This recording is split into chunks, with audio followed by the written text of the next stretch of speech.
storyteller, you know? And when I was in the Navy, I did like 10 years in the Navy, okay?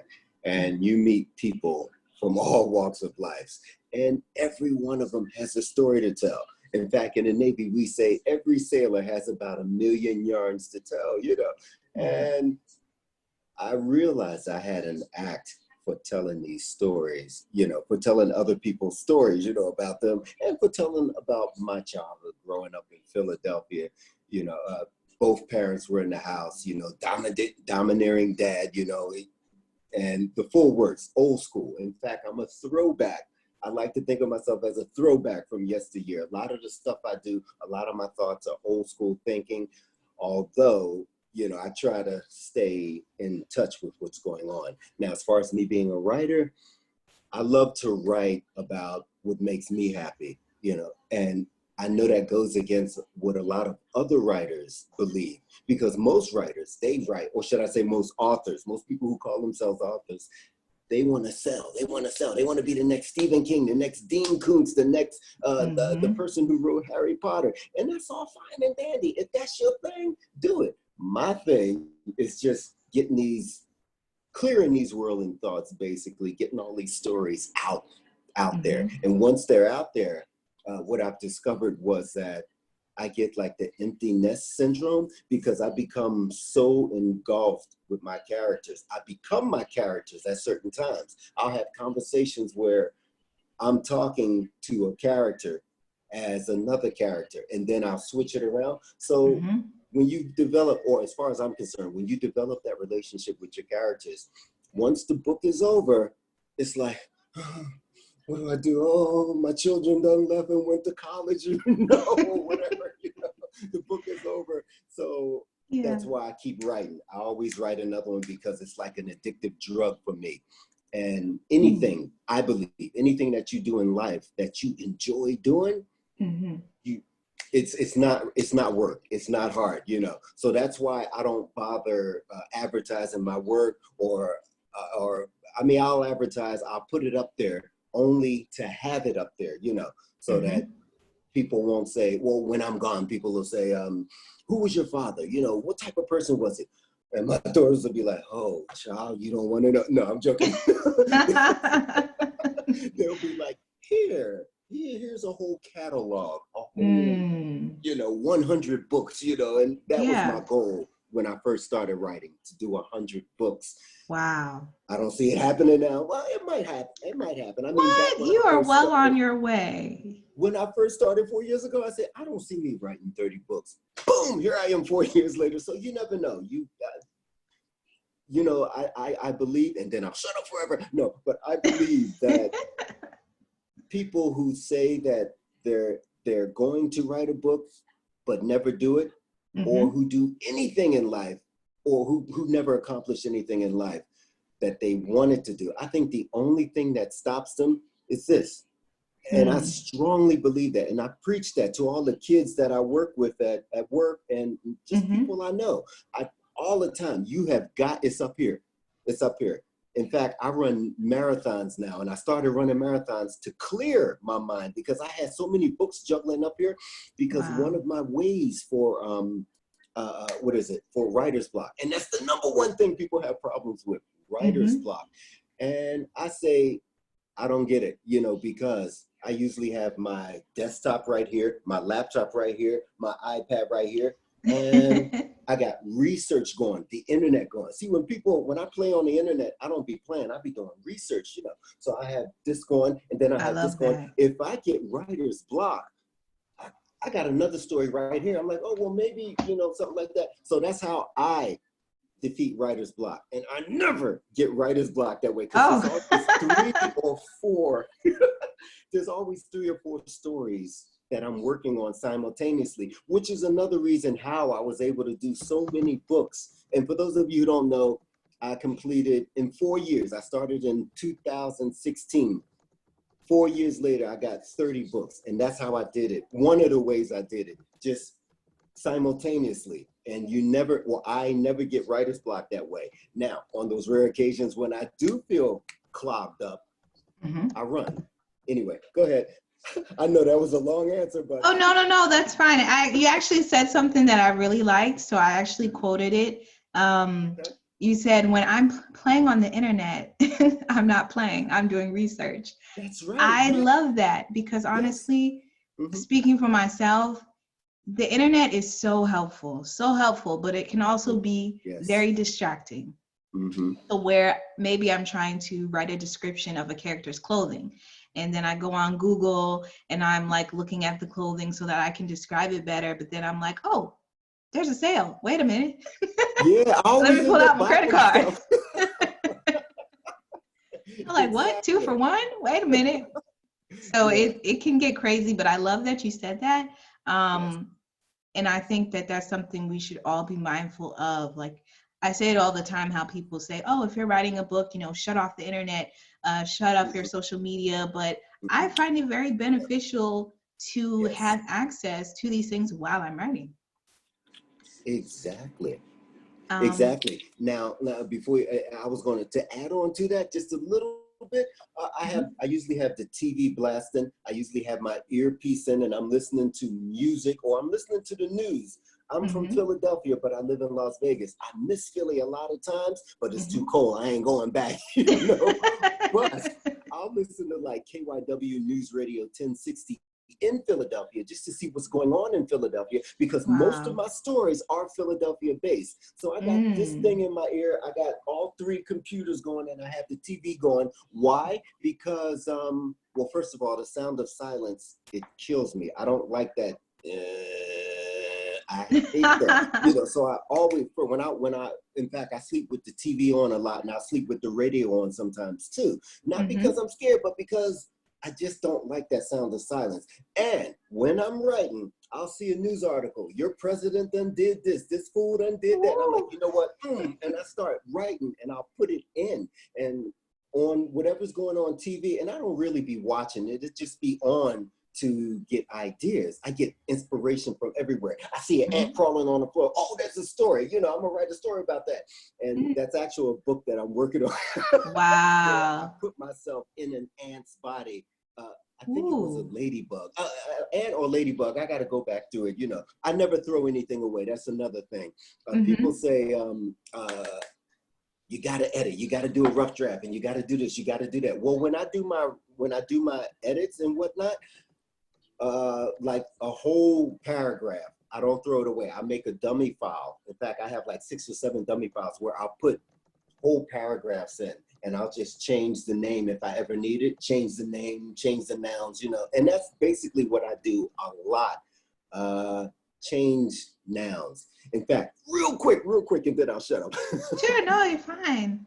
My very first novel, the first novel I wrote when I didn't know what the heck I was doing. Not that if you talk to some of my critics, I still don't know what I'm doing, but it's all good. Now, my first novel was 800,000 words, okay? And I Wow. wrote the heck out of that book, right? And then I Mhm. looked on the line, I said, okay, well, how do I put this out? How do I market it? And I started looking around to see what other novels. I found out the average novel is between 50 to 75,000 words. And I'm like, Yes. really? There you And were I with had this. So I 800,000. said, you know what I'm going to do? I ain't got, that's a heck of a lot of editing, you know. I said, I'm not editing this. So what I did, I chopped it up into like 5 other novels and I just changed Mm. the nouns, you know, and changed all the persons, places, and things. I just changed them around. And Mhm. boom, within a month, I had like 5 novels, you know. I'm like, Wow. wow, well, I never did that again. You know, after that, I'm like, okay, well, I can just get away with writing 50 to 60,000 words. And I usually try to make my later novels Mhm. about maybe 60,000 words, my latest ones, you know, the old ones, they go on and on forever. In fact, I had to break them up and I'm like, oh, wow, you know, so there's a method to the madness, you know. Mhm. Anyway, go Mhm. ahead. Oh I'm gonna no, let you get a word in. you're doing awesome. And I also, you said another thing that I really liked. And I think at the end of all this, I probably will type up, all these fantastic pointers that you're giving. So the second thing that you said that I really like is I never throw anything away. I have a dummy file with old paragraphs. Never. And I think that's great because you know what? I am one of those people who will write something. Like, I don't know if you've seen those movies where a writer scribbles something down and then they ball up the piece of paper and they toss it in the trash can.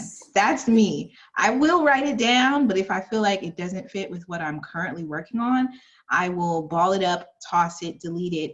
And the fact that you're saying that you have a dummy file, like, that's genius. Like, you can always come back to it. Because once you throw it away, it's like you can never recapture that original, you know, that essence.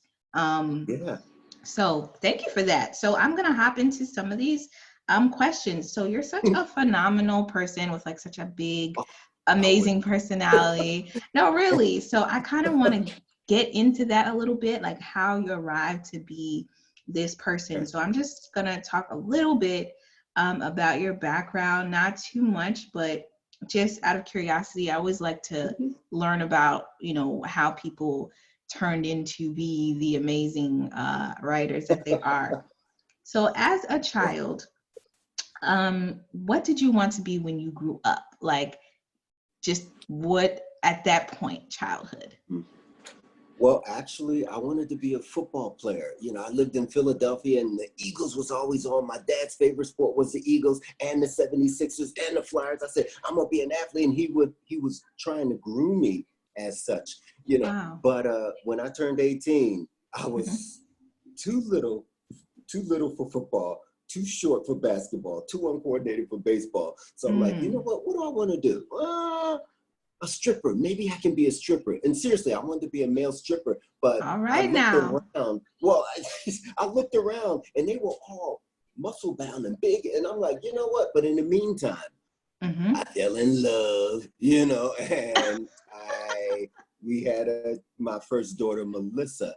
And after that, that's all she wrote. I started working. You know, you have to work and take care and do this and that. And that just took me away from the sports scene, because in sports I ran cross country, indoor track. I was on the soccer team. I did a lot of athletics. That's why my dad was like, and I don't know if you guys have it in Baltimore, but in Philadelphia they have this thing called Pop Warner football, you know, and they have like the cheerleaders for the girls and the football players.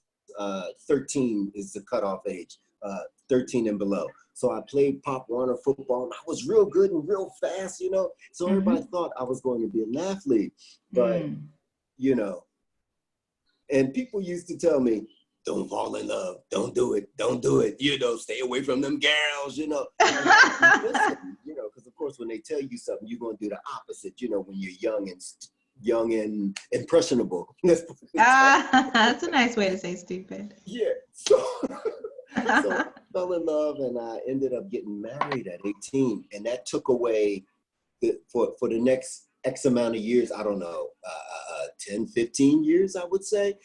I was focused on working, you know, driving forklifts and doing that type of thing.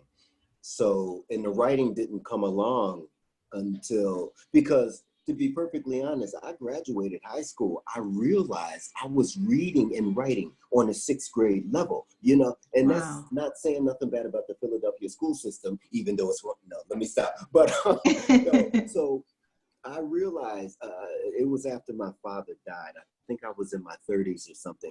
And I was living in Cleveland, Ohio, and I found out my father died. And I was real sad and upset because there were so many things that I didn't get to tell him that I wanted to tell him. So one of the people that I work with, she suggested that I go to this meeting that they had for people of how's it work? Adults who just lost a parent.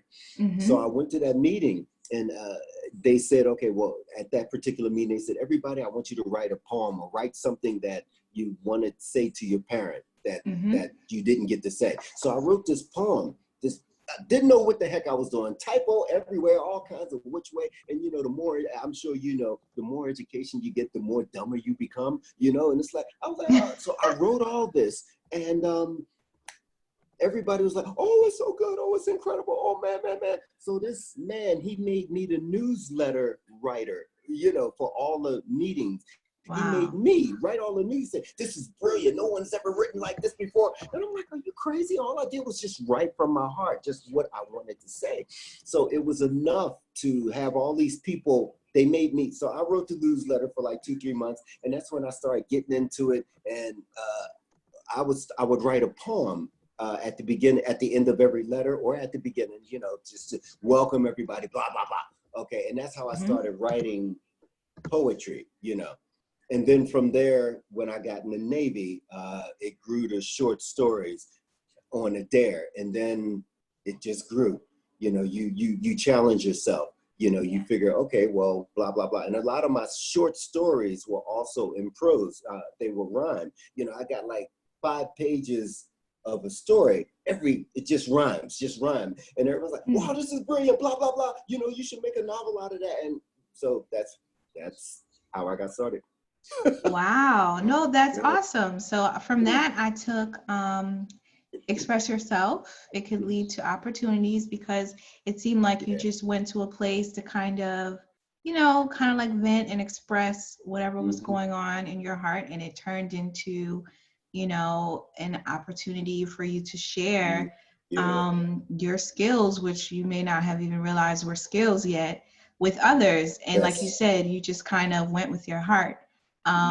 So I think that's fantastic. Okay, so my next question is going to be, let's see. This is actually a true or false question. And before I ask it, just a little background on why I chose this question, because there are so many people in the world who are super duper talented. They just come out of the womb like singing opera and just doing excellent things. And then you have people, who have to work really hard. Not to say that the people who are just naturally talented don't have to work hard, but it's kind of like a different level of work. Like, for example, I'll use myself as an example. A lot of people tend to think that, especially if they're in class with me, that I'm just really, really smart. I feel like a jerk for saying that, but a lot of people that are in class with me think I am just so brilliant. And I'm just like, you know what? I'm really not. I'm one of those people that have to sit and memorize and make cue cards and do something 1,000 gazillion bazillion times to get to the point where it looks flawless. Whereas some people can hear something one time, boom, they got it, and they can teach a whole class. So it's just very interesting. But either way, my question is, discipline beats talent, true or false?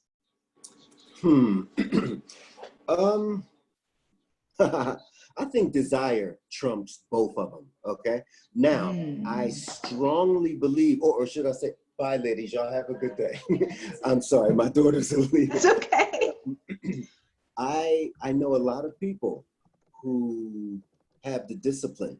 Heck, myself, I sit down at the computer every day, okay? And I say to myself, oh, while I'm driving home, oh yeah, that's a good storyline. Oh, that's a good line. Oh, I want to talk about that in this book, blah, blah, blah. I'll get home and just sit there. Okay, well, let's go to another screen. I mean, and the stuff that I originally thought about writing, I can't, I don't. It has to come naturally. So I have the discipline to sit down and write, but a lot of times it's not there. Now, does that mean I don't have the talent? Who knows? I strongly believe it's the desire.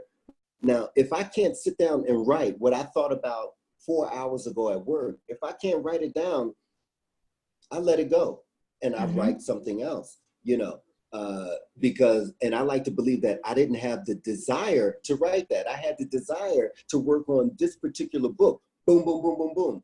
7 paragraphs later, boom, it's there. Okay. Now, a little secret, I do suffer from hypomania, fits of hypomania. Now, I've learned to channel that, and when it's full throttle, I can write an entire 80,000 word novel in 20 hours. I know because I've done it before, just sit and just write, and there are some days I can't write nothing, and I think that happens to everybody, okay? But as far as talent versus discipline, I do believe you need a little bit of both, but the desire has to be there, Mm-hmm. So I guess you can say discipline does trump talent. No, I But love for your me, answer. yeah, you got to have that desire. It's got to be there, or you can sit in front of that computer and not do nothing. A little quick anecdote as far as that. Marvin Hamlish, he said he hated the piano, but his mom used to make him play that piano. He said he had no will, no desire, no nothing, and he used to just hit the keys. But eventually it became a habit with him, just come home and do that, a habit, habitual. And he became one of the greatest pianists of the baby boomers. I'm not a baby boomer, but he became one of the great pianists. And he said, thanks to his mother. Oh no, it was Neil Sedaka. I'm sorry. No, it's okay. I'm sure. It was Neil Sedaka, And he said he thanks his mother because he would have never played the piano. He hated the piano. He had no desire, but his mother made him. It was his mother's desire for him to do it. Because he said he didn't think he had any talent, but the discipline from playing every day gave him the talent. And it was his mother's desire that gave him the discipline that gave him the talent. So that's how I equate desire has to be there, No, I love that. I totally love that. It makes me think of, Michael Jackson. Everybody likes to go in on Joe Jackson, and, we've all seen the movie. We've all heard Michael himself talk about how tough it was. But not only were all of the Jacksons just talented, like those things you can't just, I feel like you could try to teach somebody those things, and I just feel like you have it or you don't at that level of entertainment. But the fact that, Joe was on them, like on them. Yes. Joe had a desire. Like I know these kids had their desire as well, but he believed in, what they could be, and his desire to just drill it in, and you add that to the discipline and to the natural talent. Yes. So kind of like you said, it all works together, but desire, I'm glad that you brought that up. So I added that. Yeah, it got to trump them all. Yeah, I think. Okay, so next I want to talk about creativity boosters. Because I know for myself, I love reality TV, and everybody makes fun of me for it. They're like, oh, that stuff is trashy, but I love it because I get such creativity, like just surges, because I'm like, wow, this, and I know a lot of it is phony reality, but it's just like, wow, I watch and I'm like, this can make a great story, and it just really feeds my mind. So I know some people like to go for a walk, some people like to listen to music. So what are some things, like if you could say maybe 2 things that you do to boost creativity, as far as like something different that you like to do? Watch people, without them knowing, because a lot of people don't like being watched, and that can get you in trouble. I learned the hard way, believe me. But I like to just watch people. Like, well, when I was in the Navy, it was my job to watch people, and you just see different people. Or you go sit at the mall and you watch people, and you see. I'm sure you've seen a game in a movie or something where 2 people sit in the mall and they'll be like, what do you think that guy and that girl are doing? You think they're brother and sister, family, and you say, well, I think they're this and I think they're that, blah, blah, blah, blah. That's how, for me, it works out a lot. Or like a lot of times I'll hear a name like, I don't know, like Ursula, in fact, and I'm like, that sounds like the name of a gypsy or a witch, In fact, I'm going to write a story about it. And I've done that. I've seen words and I'm like, I wonder what's the story behind that word. I'm going to write a story behind it. Or I've seen, for instance, and this is the last one.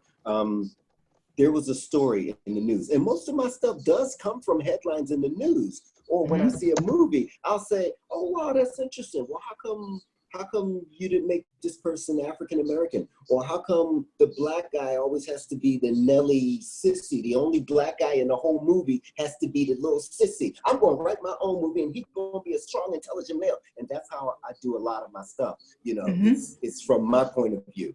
In other words, when I first started doing this, when I first started looking at novels to get ideas, I would be like, oh, well, okay, how come they're not, you know, you couldn't have used an African American, or why does the African American have to be the bully or the one that tells the great superhero, no, you know, I'm a cop, no, you can't go here, you can't go save the world. Why is it, you know, and I'm like, well, let me switch that around. For instance, I wrote a story called Three Brides for One Brother, based on the musical Seven Brides for Seven Brothers. I said, all those brides are not one African American. That's what I you know, and I'm like, okay, well, let me write my own.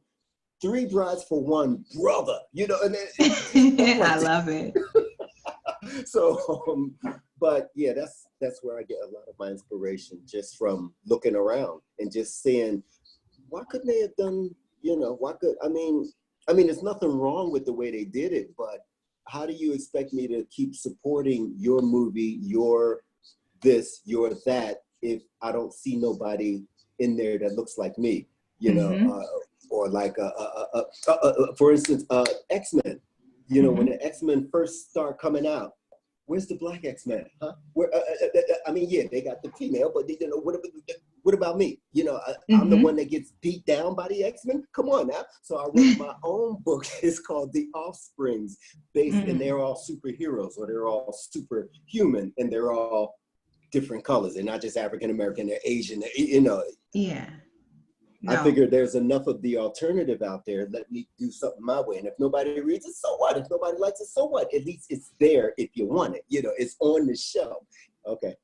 No, absolutely. I think that is fantastic. You know, you can, you know, write the kind of stuff that you would like to see. Kind of goes back to what you were saying earlier, how people just want to sell the whatever's hot. One thing that I can say I cannot stand is when I go to the bookstore and, you know, they have I'm just going to say it, they have the African American section. Literally on the shelf, it says African American, and it's one shelf. It's usually one tiny slot.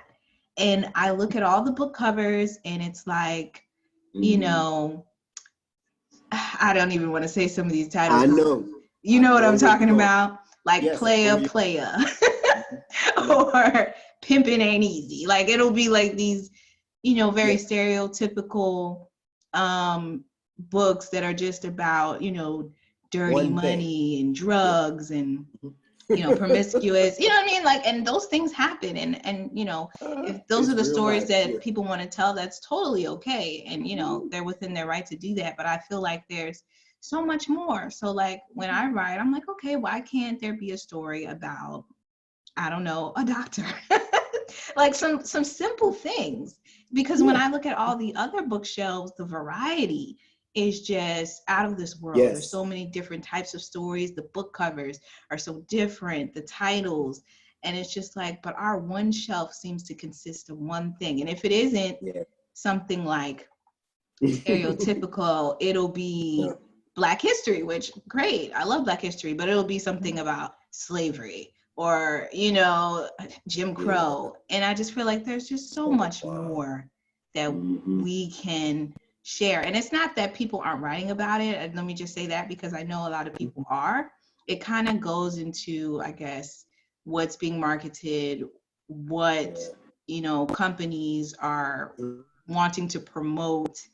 So it's not just because of the writers, but I just like that, like you said, if there's something that you don't see, you feel like, well, let me be the one to create it. Yeah, and that's awesome. And I'm actually going to type that. But while I'm typing that, I'm going to ask you another question. Sure. So let's see. How do you sharpen your writing skills through time? Through time. Well, I'm on the internet a lot as far as research. It goes back to that. And like if I'm I keep a thesaurus by me because I learned, or someone advised me that it's not good to keep saying the same word over and over again. For instance, I don't even have a for instance. There's so many, but it sharpened my skills to have that thesaurus. You know, and people actually think you're a little intelligent when you use different words that they don't expect people that look like you to use, you know?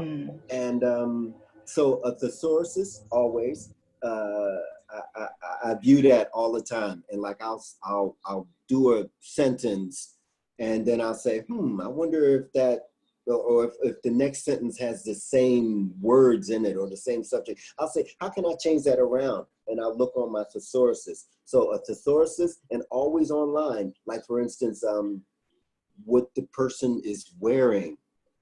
I try to elaborate because I learned from one lady long ago when I was in San Diego.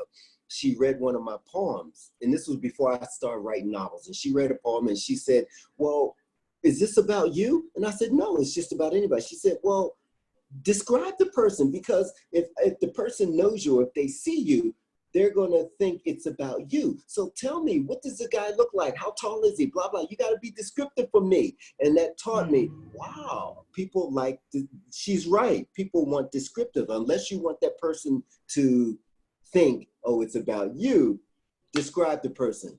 Caramel skin, butterscotch skin, and I'm always online. I'll be looking up colors, you know, like makeup colors, caramel, butterscotch, peach, butter. Her skin was the color of butter, or the color of butterscotch, and I'm always looking. So that's what sharpens my skills. Descriptive. You must be descriptive. I've learned that, you know, a lot of people want descriptive. In fact, one of the things that one of the things that makes me me, or that you can describe my style of writing from other people, and I do it on purpose, I'm overly descriptive. I describe everything, you know, because because we, African Americans, we come in all different colors, all different shapes, all different sizes. You can't just say, oh, the black guy. Well, what was he? Peanut butter skin? Was he caramel skin? Did he have shaved head? Did he have curly hair? Was he in a high top? And I'm looking up all that online. So that's what sharpens my skills, being overly descriptive. I love it. I love it. Thank you very much. All right. So let's see. So you discussed how, you know, you have this great body of work, and you've written quite a lot. So is there one specific, and this is probably a really tough question, is there one story that, you know, means most to you? And if so, why? Okay, check it out, girl. I wrote this story. It was called The Panty Bandit at first, but I changed the title to The Panty Bandit Odyssey. And it was a book. I broke it up into 2 books, in fact, because it was such a close story to me, because it actually happened. Now, all of my books are pretty much based on events that transpired in my life, all of them. However, this one, not to go into it too deeply, but I was stationed on a ship with this really cool dude. He was fornicating with one of the female officers, and everybody knew about it. It wasn't no big deal. But when one of the CO, executive officers, when one of the CO's aides caught them down in the boiler room, they were doing an inspection, and they were fornicating in the boiler room. You know, this is what they did all the time. What happened? He got court-martialed and sent to the brig, the military jail. She got promoted and transferred to another ship. She got a promotion. He got, promoted. Yeah. He was, of course, and she was of a different, you know. So we were all heartbroken by that and hurt by that, because he went to the brig. And then I found out that this guy, he met some guys in the brig, okay? Because once you get court-martialed from the United States military and you go to Leavenworth or wherever he went, your life is pretty much, they say, it's pretty much, you can't get no real, that's what they say. Well, I found out this guy, he met some guys in prison who introduced him to drug trafficking, okay? And then it moved to muling. You know what muling is, when you bring illegal people across the border? I found out you're a mule. They call them coyotes, okay? I found out that he had gotten to that. And make a long story short, he was very successful at it. He became, because he was a cool dude. He did his work. He was successful in the Navy. So doing it illegally, he became successful doing that, And the story, it touched me because I actually knew this guy. Now, this story, the Panty Bandit hustler, and he's called the Panty Bandit. A lot of people think it's like dirty. It's not. He was called the Panty Bandit because one day he was working in the laundry department, and this female officer, the one in question, she dropped her laundry off, and some of her undergarments had fallen on the floor. Okay, he picked them up and was playing with them, and somebody came in and caught him. And they said he got in trouble for that, and they said he was trying to steal her undergarment, and he got that name around the ship, the Panty Bandit, and that moniker followed him throughout his Navy career. So I wrote this story because I was like, wow, nobody's gonna believe this, and I wrote it, and I wrote it one book. It didn't do too well. I rewrote it, and then I chopped it up and made it part 1 and part 2. Changed the cover, did everything, because I felt very, in any case, people ask me, what's your favorite book? That is my favorite book. That's the one that I would advise because it involved Native Americans, it involved Mexicans. I mean, it involved the underground bridges, the underground tunnels. We got fools were talking about, I want to build a wall so, they can't get over illegally. Well, since the 1800s, there have been tunnels built under the borders that both governments conspired to do. That's how they got gold in and out of the countries, you dig? That's how a lot of slaves, African slaves, got out of America and down into Mexico. That's why Mexicans are so darker now. No, let me stop. But, it's a true story. I did all the research, and I involved historical events that actually transpired during his time, and I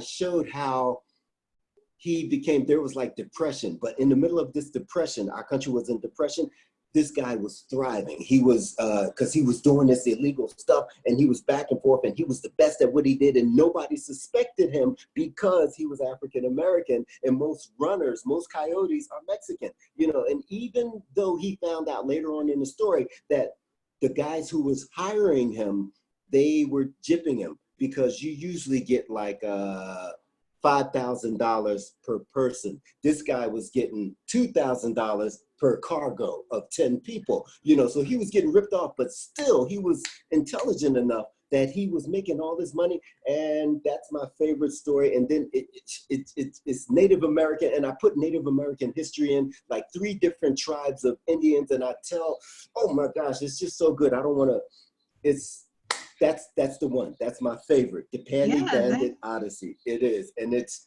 wow. And in fact, I'll go back to that story over and over again when I'm bored and when I don't want to necessarily write another story, and when I'm just sitting around, or when I'm at work on lunch break. I'll go back to certain pages that I'm like, wow, that was good. This is good. I should do something with this, but I'm too shy. But anyway, go ahead. No, that sounds fantastic. Oh gosh, it's like timely. Just listening to you describe that, I'm just like, whoa, like I didn't pick that up. So, and it's a true story. Well, I, of course, as a writer, you use creative licensing. It's called. All writers do it, and I'd say like maybe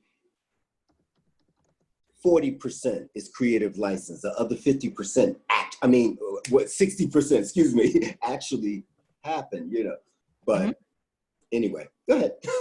Oh no, that's amazing. I like that you said. So what I pulled from that is you can be re-inspired by revisiting your past accomplishments. Yes. You never let them go. Yes, especially the favorite ones, the ones that really meant something to you. The other books I wrote, they were pretty much like cookie cutters, just, okay, write this, okay, and just to see if I can do it. Can you write a horror? Can you write a vampire tale? Can you write this? Can you write an urban fantasy adventure romance? Do it, boom, do it, boom, move on. Awesome, awesome, awesome. Okay, so let's see. So I'm not going to say what your real name is, but Rico Knight is a pen name. So can you talk a little bit about one, why you have a pen name, and two, how you picked that specific pen name, because it's a very awesome and unique name. Oh, thank you. Well, two things transpired in my life. When I was writing the Panty Bandit Odyssey, one of the chiefs on the ship, he was reading excerpts, and he's like,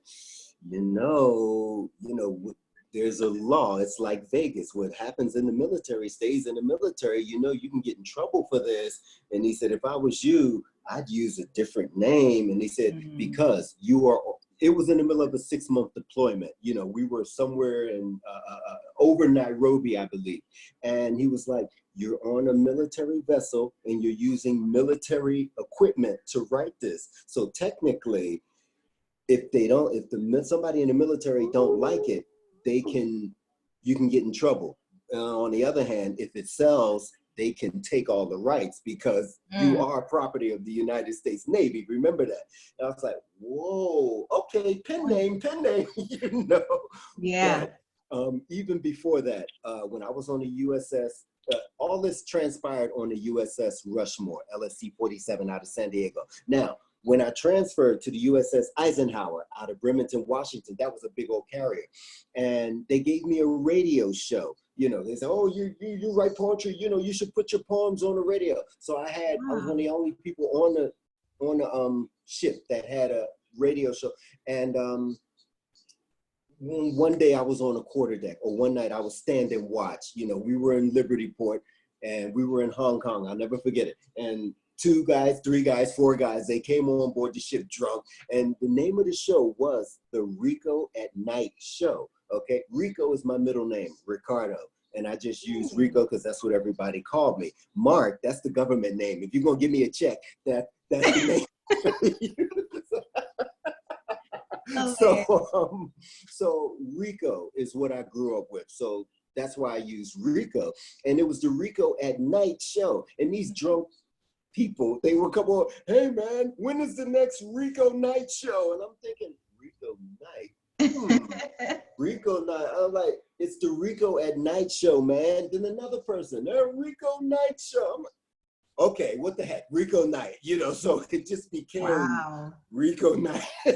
I love that. That's an awesome story. Yeah. It works. It's true. It's all true. Not one of my novels. It's true. Okay. All right. So now, so we're going to kind of lead into the wrap up as we approach the final couple minutes. This has been really great. Really gathered a lot from this, and I hope that, the viewers really get really great information from this. Can you talk a little bit about support as an author? Like, I know you talk about how you're not necessarily one of those writers that like to, pound it in, buy my book, all over plastered everywhere. And, me personally, I've always been kind of like an introvert. So I would write things and I would be kind of hesitant to let people, read it, or I used to have a pen name as well, or I just do things anonymously. But there are so many people in the world that would be interested in reading your stories and could learn a lot from you, as we see today. You have a lot to share with people. So as far as support, how would you want somebody to support you in your work? And I guess you could talk about like the different, like you can give us your tags, like your platforms. Like I know I met you from Twitter and you can share that stuff. Our website, Okay. Well, a lot of times I'm on Twitter. One time though, I did, as far as how to reach me, I'm also on Amazon, of course, Amazon. And I'm about to, I recently reached a milestone, 30 books. And I'm very happy about that, very proud about that. 30 books. I couldn't, sixth grade reading level, folks, didn't know what the heck I was doing. When I started writing, I was just writing. You know, I couldn't put together a complete sentence. I didn't know at the time. I didn't know what a modified linking, this, that, I didn't know all that crap. All I knew was that I could write. I could tell a story. Not even write. I could verbally. Yeah, as y'all can see, I can talk now. You know, I could tell a story. So when I started translating that, Amazon has the greatest platform in the world, and I'm thankful for Amazon because a lot of I had started sending some of my books out when Melvin came to town. I sent that out to like several different places, and all of them rejected me. So I just said, you know what, I'm gonna do it myself. So I went on Amazon, and their platform is phenomenal for authors. And if it wasn't for Amazon, I would have never reached my goal, you know. And I think a lot of authors, they worry about, how do I do this? How do I, you know, and no, just do it. In fact, Nike, I've always followed Nike's motto. Just do it. Just do it. Stop worrying about the little stuff, because now that you have computers, if you write a verse and then down here you write something different, you can change it with the computer. You have that ability now. When I started, I couldn't do that. I'd have to, like you said, ball it up and throw it away, or just tear it up and then tear half of it up and start writing on the other half, you know? But as far as platforms go, I would say Amazon is the greatest for me, although I don't really go on as much as I could, but I don't use Amazon to its fullest. There's so much that Amazon, you can put videos on Amazon about anything and everything you do. You can do blogs now. A lot of people do that. Now, you should see my DM. A lot of times people think I don't come to like a Twitter, and Twitter is like pretty much my main thing.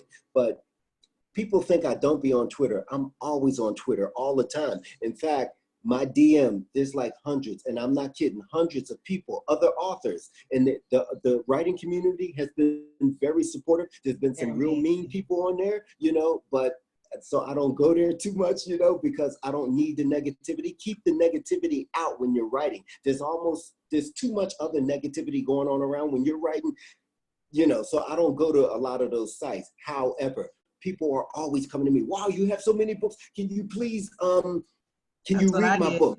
No, well, yeah, see, and only the cute ones I answer. No, but no, I'm serious. People are always asking me to read their book, or can I give their book a review? And I have to tell them, well, I'm still writing, because a lot of writers, when they write a book, they'll sit back a while and wait, see if it sells, see how much it sells, see what they can do, see how they can market it. I ain't got time for that. I got too many stories up here spinning in infinity, and I'm trying to get them out. So when I do one book, and there's usually like 2 or 3 books ready and waiting to be published, you know? And in fact, I've got 2 books that are finished that I haven't even released yet, you know, because I'm working on other books. And a lot of times I'll do them like release 4 and 5 at a time, or 3 at a time, you know, and people wonder, how are you doing this so fast? You know, you got a ghostwriter? No, baby, this is all me, baby. This is the Think Factory. Right. But I'm not on Twitter a lot, or I'm always on Twitter, but it's usually to answer my DMs, because I try to answer everybody. I got like 12,000, and I know that's not a lot in the grand scope of things, but for me, juggling work and the children and you know, trying to do all this other stuff, it takes me at least 2 hours to answer my DMs usually. And I try to answer everybody, and a lot of times I don't go on. And if you don't stay on that social media merry-go-round, you start losing followers. People start talking smack about you. Oh, he can't do it. You know, and it's like, you got to get off. You got to get away. So my platform is Twitter and Amazon. And someone very special once told me that I should do Instagram. You know, very recently someone told me that, but I don't know. It's so much going on. I just like writing, and I don't do it to make money. I don't do it for accolades. And a lot of my people, the people who are close to me, writers, They be winning awards left and right. Every day I go, oh, he done won this award, he done won that award. I'm like, wow, more power to you. Believe me, I have no animosities whatsoever, but it ain't my scene. I don't do it for a pat on the, for a pat. I don't do it for money. I just do it because I like to do it and I just have fun doing it. And it's either do this or stand at a watchtower with a shotgun. No, I'm joking. Oh my God. I'm joking, America. You are But something else. that's yeah. I'm sorry I talked so long, but no, so this is great. We got to do this again because there's so much more that I want to share with people, only if they're interested, or that y'all can get in touch with me and I'll do seminars. I'll try to do more. This was my first seminar and I had a blast. Oh man, especially now that I know how to do it, I might be doing them on my own now. Oh, thank you so much. No, thank you so much. This has been fantastic. I've been taking notes myself and I will definitely, type them up in a nice little PDF and, you can share them with whoever. I will post this. I'm not sure if I'm going to post it on YouTube or where it's going to go, but I'll definitely send the video to as well so you can share it on your platforms. Thank you. Yes. Fan-freaking-tastic. You're a star, and I thank you so much for coming on and sharing your experience, your wisdom with us. And I am recording. However, I do think in the very beginning when I mentioned my sponsor that it actually was not recording that part. So just to be on the safe side, I'm just going to say it again very quickly.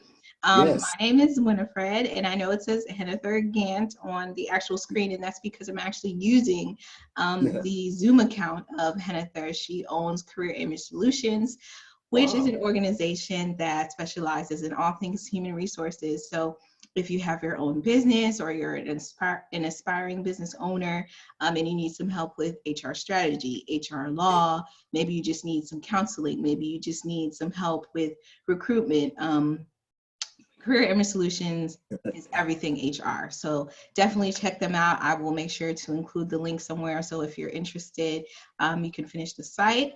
You can visit the site.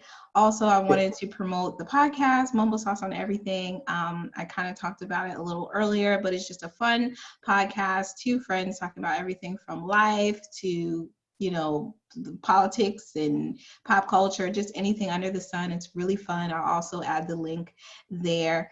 You can check me out. I am a self-published author under a pen name. I'm actually working on my first project under my real name, which is Winifred. You can check me out on Instagram, writing by Winifred, very simple. And then also you can check me out on LinkedIn.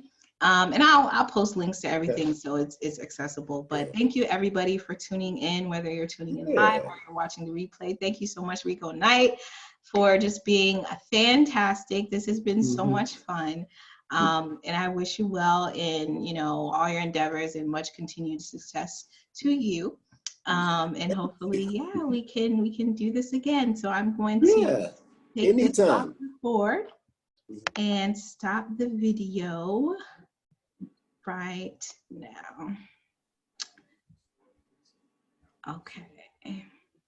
Anytime, anytime we can do this next week. We can do it every week, every other day.